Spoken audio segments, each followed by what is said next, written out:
Manicaland PEC update. Zanu PF Manicaland chairman, Comrade Tawanda Mkoza, has crossed the line.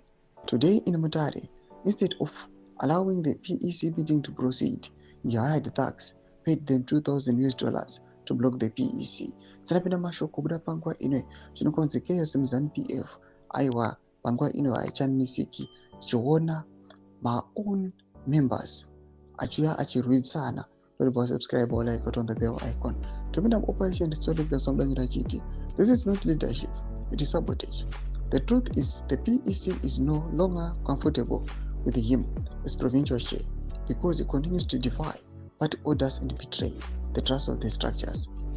We now give 100,000 and 100,000 of presidential fund from Tungwarara to be dispersed to the province.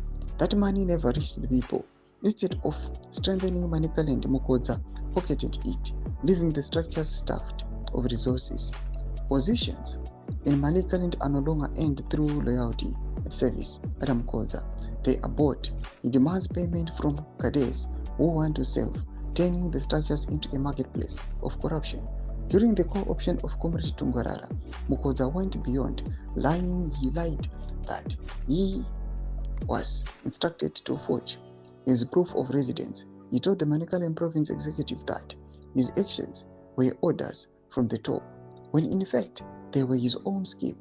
He forged Tungwarara's proof of residence, claiming Chipinge instead of Buhera, and used the false instruction as cover to mislead the entire executive. This was not just dishonesty, it was calculated manipulation, dragging the party's name into disrepute while hiding behind fake authority. When the Mutare presidential launch was postponed until further notice, Mkoza ignored the directive from National Political Commissar, Comrade Machacha. He went ahead with the program in open defiance of the party leadership. This is not discipline, it is arrogance. What we are witnessing is the provincial chairman who has abandoned principle, discipline, and loyalty. He has turned Manicaland into a personal empire where money buys influence, lies replaced to truth, and defiance is paraded as strength.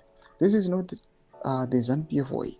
Liberation credentials are not a license to undermine peace, unity, and order. They are a burden of responsibility to protect the revolution, to protect the structures, and to serve the people. Mkoza has failed that test. Doma developments aripo. Pena comment section yetu za fungu emo tulipa msripe chetu ku each. So subscribe or like, catch it on the bell icon.